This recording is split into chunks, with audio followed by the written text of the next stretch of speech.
Mimi zoning sioni kama mtu anafaa ogope. Kama unafanya kazi kwa wananchi, unaogopa aje? Unaogopa zoning kwa nini? Mimi siwezi ogopa nini.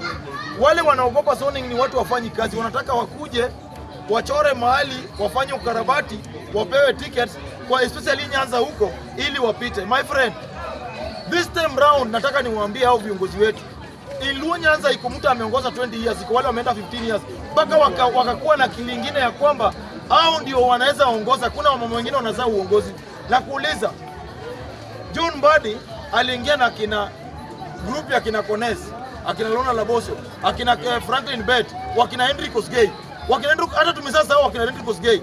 Lakini bado tunaongea kina Milo Gesa, tunaongea kina Mbadi, tunaongea kina Wanga, tunaongea kina nini? Iluo Nyanza, Rift Valley, hao vijana wote unaangalia ukirudi Central. Walisahau wakina Stanley Githunguri, wakina Muchuki nani? Wanaongea kina Ndindi Nyoro. Sisi bado tunaongea tu Mbadi, Opiyo Wandayi, sijui Gogo, sijui nani. Eti wakina Zili Gudu wasi ule mama anatoka Kisumu anaitwa Ruta Buyu, Rosa Buyu. Eti bado tunaongelelea. Tunasema hakuna story ya zoning. Watu wapatane huko kwa kiwanja, ule atakuja kuje. Na sasa kwa maoni yako tunaona ya kwamba watu wa ODM kuna wanaweza kuwa wanatoka kwa serikali. Na wewe kama kijana ya Raila Amolo Odinga, wakitoka utabaki ama wewe utatoka na watoke kwa serikali waende wapi? Hiyo ndio swali. Na wanatoka na nani? Unajua hao watu iko kichwa ndanganya wengine. Wengine wanafikiri hao ni Raila. My friend, Raila alikuwa binadamu nusu na alikuwa spirit bado nusu. Raila angekuwa na nini vitu mingi. Hao watu hawana, na wakitaka kujua hao si Raila, wacha tufike 2027. Na kama hao ni Raila, waseme leo wanatoka kwa serikali ya Ruto, kama wataenda na nani? My friend, sisi tunawaambia tunawaheshimu, tunawarespect, tunasupport, na tu-support hiyo group ya kina Babu. Juu wale pia ni wakora tu. Wale ni watu wanatengeneza pesa zao. Unaona? Tunasupport hii leadership ya Oburu Odinga, Gladys Wanga. The only thing tunataka ya kwamba wa recognize youth vijana. Angalia NDC wakati iliweko. Hakuna kijana aliongea hata moja. Hakuna kijana aliongea hata moja. Winnie walipea tu Winnie nafasi kwa sababu ni mtoto wa Raila Odinga. So kile tunasema ya kwamba wakumbuke wale NDC iko MDD ile ilikuwa inaongozwa iliongozwa na kina Marende. Walienda wapi? Wakina Gaucho walienda wapi? Kwa nini vitu zinafanyika? Kama walikuwa Linda Ground Migori. Nilikuwa kwetu nyumbani. Nilikuwa nazungulia tu mambo na kulima nini niko kwa nyumba. Na wako from Migori town kwetu ni kama kutoka hapa tukitengela. Na mimi nilikuwa tu kwa nyumba. Tulikuwa Mombasa, sikuongea. Wamekuwa Kajiado, sikuwafuata. Unaona? Lazima wa recognize vijana. Tukaenda huko siku tulienda hii mkutano ilikuwa State House Lodge. Hii ya Ruto aliita Wajaluo leaders State House Lodge. Wale waliongea wote ni watu wako na 60 years. So mimi nikashindwa huyu President William Ruto yeye hataki kusikia maoni ya vijana. Na si problem ya Ruto, ni wakora wengine hapa wanataka kujifanya. Wamesaka vijana hapa ODM ni watu wa kuslap gari, kuangu kwa gari yao, kupewa pesa waende wapige mtu ama wavuke mkutano. Hivyo unaona vijana. Raila Odinga alikuwa anafanya hivi. Raila Odinga alikuwa anapigia simu mama mwingine anauza miwa huko Kisii. Anamuuliza nini inafanyika. Alikuwa anapigia mtu Vanga huko, mama fulani anauza hata makaa huko Vanga. Alikuwa anapigia mtu huko Central, mama anauza ndizi. Alikuwa anapigia mtu fulani hapa tu anamuuliza hii habari ya Mkuru nini inaendelea. Hawa wanafikiria hao ni Raila na wanafikiria hao wanaweza fanya kitu na tufuate vile wanataka. Serikali ya Ruto tutatoka, hata hao wenyewe hawezi toka. Na in fact Ruto hahitaji hao watu, hao ndio wanahitaji bila Ruto. Juu Ruto sasa ingia Nyanza. Yeah, so ule mtu anajaribu tu etaenda against Ruto, hiyo ni mtu anataka kwenda nyumbani. So hakuna mtu yote ambaye Ruto ni 2 term ama 7 term ama 20 term. So hapo umesema hata Kibeda akiongeza bei ya bangi ataenda 2 term. Tutaenda 2 term. So hapa kabisa kiongozi kabisa. So kiongozi hapo umesema maneno ya 2 term, na hapa tena tuko na the United Opposition ambao tuko na kikundi ya Linda Mwananchi na kikundi kingine. Kwa maoni yako unaona hizi wanaweza toa rais 2027 na njia gani? Wale watu kitu ya kwanza ukiangalia United Opposition Ruto angetolewa kama Raila Odinga kwa hai na join new opposition. But vile Raila Odinga yuko, Gachagua anafanya siasa ya hasira ile ya mtu umepea dem mimba na umesema mimba si yako. So akifika mahali huyo mwanaume ni umbwa, huyo mwanaume alikuwa takataka na yeye mwenyewe alikubali ukampea mimba. So hiyo ndio hasira ya Gachagua. Gachagua hata kubali ya kwamba Matiang'i akuwe president. Kwa sababu gani? Watu wa Central hawezi kubali wampe around 6 to 7 million. Then tena hao ndio wafund campaign yako. Matiang'i hana pesa ya campaign, Kalonzo hana pesa ya campaign, wote wametegemea nani? Watu wa Mount Kenya. Sasa utakubali wewe ni kama unataka kuoa, mtu akushughulikie nguo ya kuvaa ukioa, mtu akushughulikie nyumba ambayo unaenda kulala na huo bibi, mtu akushughulikie napkin, yani itawezekana? So hiyo hakuna collision hapo. By 2027 kila mtu atakuwa ameenda. Kiongozi. So niko na swali moja. Kwa hiyo clip yenye ulipiga jana ulitaja hapo mambo ya Linda Mwananchi, na kuna viongozi hapo kwa Linda Mwananchi ambao wanajifanya wanalinda wananchi, lakini in real sense ukiona vitu wanafanyia wananchi wanalinda ni vitu mbaya sana. Wengine unapata wanashoot mpaka mavijana. So nilikuwa na relate story na ya Malema, Julius Malema wa South Africa. Ameshikwa na akawekwa jela 5 years because ya kushoot tu bunduki juu, risasi juu. Sasa hii yetu ya Kenya inaweza kuaje, ama unaweza ambiaje serikali at least au viongozi wakuwa all held accountable? Unajua kitu ya kwanza, iko kijana ambayo mnasemanga eti bila sijui nini ni tabu, na yeye mwenyewe ni tabu kuliko hiyo vile anasema eti bila yeye ni tabu. Unaona, mimi siwezi toka hapa Kayaba ama nilelewe Mkuru ama huko Korokocha nikuje na list ya vijana wakora. Unakuja kusomea nao vijana wakora ndio wamekuwa wamekokeka kumali huko. Unaona, first ndugu yangu Babu ni mtu mtiaji, ni mtu kama kijiji anaitwa Snitchi. Ni mtu kama ingekuwa Iliasmani yeye angemtangaza raundiwa na vijana. Unasema wamesema ya kwamba amezaliwa Nyalenda.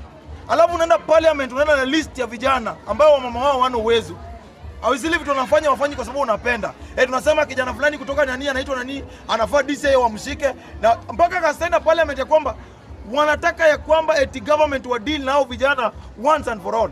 My friend, Babu since university hakuchukua hiyo kitu na nini, alikuwa anachukua na gunship. Kwanza ya mwisho alishindwa. Akapiga Jacob nini mbaya sana. Hii Embakasi East hajatuambia returning officer ule alipotea ule Mkamba alienda wapi? Hajaambia watu. Wewe pia unakuja kuambia watu ya kwamba eti unataka justice kwa vijana. Wewe mwenyewe hujaambia watu ulipiga kijana mdogo sana risasi. Kijana sasa anakuni ya mali amelala, anaoshwa, anapanguzwa, alafu unasema eti bila Babu ni sababu. Ama bila Babu ndio kukua na Babu ndio tabu zaidi. Unaona? So my friend, mimi naambia vijana, Babu alisema ya kwamba eti Kisumu wataenda na serikali ikae kando, watamit na hao watu. Mimi ningeambia serikali Kipchumba Murkomen, fanya hivyo. Ambia Babu na hiyo timu yake waende Kisumu na hao vijana wao, watu wakutane pale Kisumu. Wakitoka hapo, mimi nawaalika Migori kwetu. Nawaalika Migori wakuja waweke hiyo Linda Mwananchi, na amesema vizuri watakuwa na wataki vijana gun. Babu wakuje na pastor, bishop na wanakwaya. Vijana wale wanakuwa gun watakuwa na walindia kwa kiwanja. Juu hao vijana si ni gun. Na mimi naambia vijana, Babu ameweka kwa risk. Ukijua unatembea na Babu na alisema vizuri, vijana washikwe wale watanini. Ule kijana ambaye anafuata Babu, isemekana sura yako ni mbaya, ujue atachukuliwa kwa nyumba. So mimi nasema ya kwamba Julius Malema ni mentor wangu. After Odinga ule mtu nilikuwa na follow sana ni Julius Malema from South Africa. Julius Malema kitu nimefanya ashikwe, yeye ameshikwa na US government na European government. Kwa sababu gani? Julius Malema amekuwa kichampion interest ya African na African kuungana. Hiyo ndio kitu iliua Gaddafi. Hiyo ndio kitu iliua nani? Huyu president wa Tanzania, Magufuli. Hiyo ndio kitu imeua ule president juzi wameua mpaka bado kijana wa Gaddafi juzi waliua. Unaona? Hiyo ndio kitu iliua president wa Libya. Unaona? So Julius Malema alikataa mambo ya wazungu kucontrol kila kitu kwao. Unaona? So wakati alisema ya kwamba hao watu watoke kwa shamba zao, hiyo ndio Trump alienda akapea Ramaphosa ultimatum ya kwamba ili South Africa wa work na US lazima wa make sure wamechukua nani, wamesika Julius Malema. Mimi nataka kusema kama young African leader ambao inakuja, tutaombea Julius Malema, tutasimama na yeye, na mimi nakuambia South Africa itakuwa the same. Haitakuwa the same. So huwezi compare Julius Malema na Babu Owino. Julius Malema hajaipiga DJ mtu asla risasi, alipiga juu ya hewa, na kama angepiga mzungu, angepiga African. Unaona? So my friend, ile story ya Julius Malema ni wakati wa African leaders kuungana na kukondem ile kitu kinafanyika na opposition. Unaona? So huwezi compare Julius Malema na Babu. Julius Malema ungelinganisha rank ya Raila Odinga. In fact after Raila Odinga, Julius Malema angekuwa kiongozi muhimu Afrika. So meaning babu anafaa kuwe ndani. Anafaa kuwe ndani babu. Nani? Babu. Huyo kama Raila Odinga angeshikwa kitambo sana. Angeshikwa kitambo sana. Mimi siwezi support wananchi kwa sababu wao ni watu wanalinda tumbo yao na wanalinda wananchi na wanalia kwamba wanaenda kuandika statement. Mtu analinda wananchi, anaandika statement. Si Orengo alichukua P3, Babu akachukua P3, Sifuna akachukua P3. Hasa kama watu wanalinda wewe ndio sasa chukua P3 na wewe mwananchi. Mtu analinda wewe sasa kuwa na P3 kwa mfuko yake anangoja jina ya mtu alipatampiga. Hasa wewe mwananchi utalindwa na nani? Na je, hii beef ya Babu Owino mwenye anashinda kitaja Raymond Omolo kila mahali ambapo anaenda, anasema Raymond Omolo ana sponsor goons. Unaona hii ni story tu ya kusikilia mwingine wivu ama nini inaendelea? Raymond Omolo, my friend, siasa ya Nyanza ina change. Kiongozi wangu. Raymond Omolo amekuja na strategy ya kuinua vijana. Alienda Kisumu akapeana vijana pikipiki na kanunulia vijana gari. Na tunamwalika huku. Raymond Omolo hapa sasa Nairobi, ukienda Mathare wapi kila mahali amebaia vijana mapikipiki na nini, ili vijana wajitafutie nini. Babu Owino waliamini kwa kupea vijana 200, 500 aende ukate nani, aende upige nani. Hawaamini kwa kwamba system imechange. Raymond Omolo amekuja na system nyingine. That's why hii ni uwivu ambao kuna na si peke yake. Hata viongozi wetu wa Nyanza wengi wanapiga Raymond Omolo kwa sababu gani? Anaanza kuchanua vijana wa Jaluo na sana vijana wa Kisumu wawache kwa siasa ya maandamano, siasa ya kuvurugu, wakuwe na kitu ambao wanaweza fanya. So naambia ndugu yangu Babu, my friend, pia ambie wa Nairobi anataka nini. Juzi alisema eti after kushinda Ruto wataenda State House. Yeye anafaa aende State House ama alikuwa ende City Hall. Sasa hata tumechanganyikiwa. Tujui kama anaenda City Hall ama anaenda State House. State House wala anataka State House ni akina Gachagua. Yeye anafaa atake wapi? City Hall. Juzi amesema anataka kwenda wapi?